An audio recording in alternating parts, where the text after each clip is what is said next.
Alex.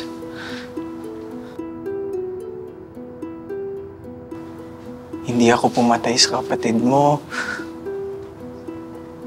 Intern lang ako nung nangyari yun. Tsaka hindi nila ako pinapayagang mag-drive kapag out of town.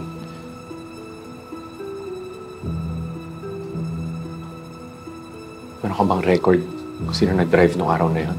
Hindi kami nagtatago ng record ng ganong katagal. Pero may suspecha ako kung sinong pumatay sa kapatid mo.